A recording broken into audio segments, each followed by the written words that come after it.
Welcome back. We are on mobility from the ground up. This time we're going to be working kind of on our hips, our glutes in the front of our hip. So you're going to need a softball and a lacrosse ball, and that is it today. The first one we're going to do is going to be with your softball. You are going to put the softball right underneath your cheek. Let's go ahead and start on your left side. You'll do both sides, but you're going to start with it underneath your cheek. And from here, you're just going to kind of roll all around that entire cheek. If you find a spot that feels kind of hot, like you could spend a little time there, you're going to drop your knee out. You're going to bring your knee back up. You can extend your leg out. You can bend your leg in. You can just rock side to side. You can just oscillate around that spot. Whatever feels good for you. But you're trying to get an overall pretty much roll on your butt cheek. All right, the next one that we're going to do is for your piriformis, which is a muscle that kind of goes through your butt, through your glute. So you're gonna use the softball again, and from here you're going to be in the exact same position that you were for rolling your glute out.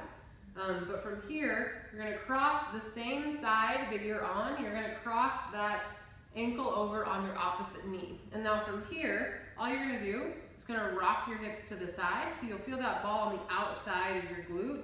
And you're going to roll up and down from there. And you'll definitely feel this in a different way than rolling your glute. This is called your piriformis. It makes up, it's part of the muscles that make up the connective tissue for your IT band.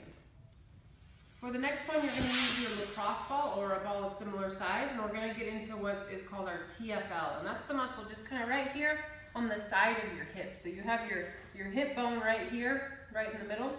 You're going to come up and a little bit in front of that. We're not going to be on the front of our hip by our hip bone. You're going to be to the side of that. So kind of in between those two spots.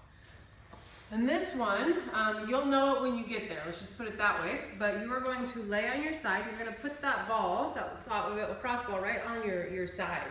And from here, you're trying to find that spot. You're going to extend your arm out. Ideally, we can lay all the way flat. This arm is here to take a little bit of pressure off if you need. But the goal is to get as much weight on that as you can. And you can kind of rock your hips side to side, up and down until you find that hot spot.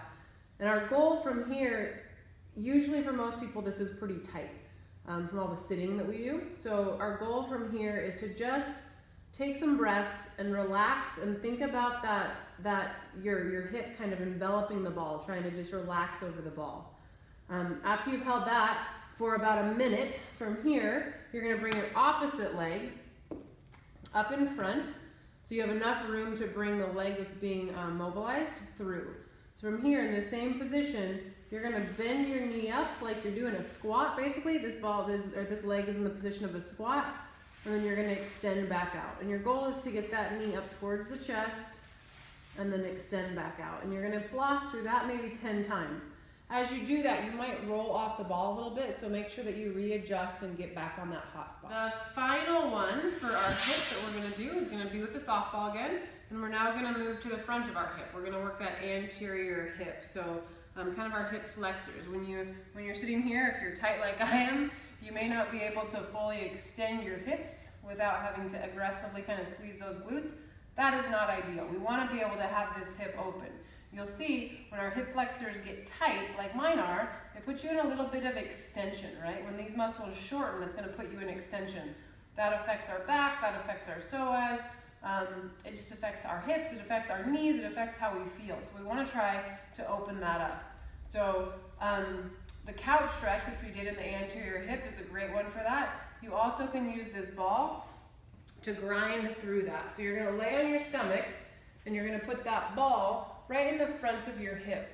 And then from here, you're going to kind of just roll back and forth. You're trying to go cross-fiber on this. So I am not on my quad. I'm actually up higher. So from here, here's your quad. I'm up higher, right kind of in that groin area across.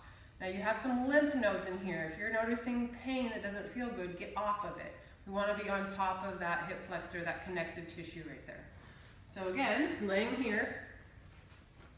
Keep your midline sort of on. We don't want to be sagging through our back. You're going to keep your midline on. And you're just going to kind of roll from one side of the hip flexor across to the other side. If you find some hot spots, you can kind of hang out there and try to put a little bit more pressure in it.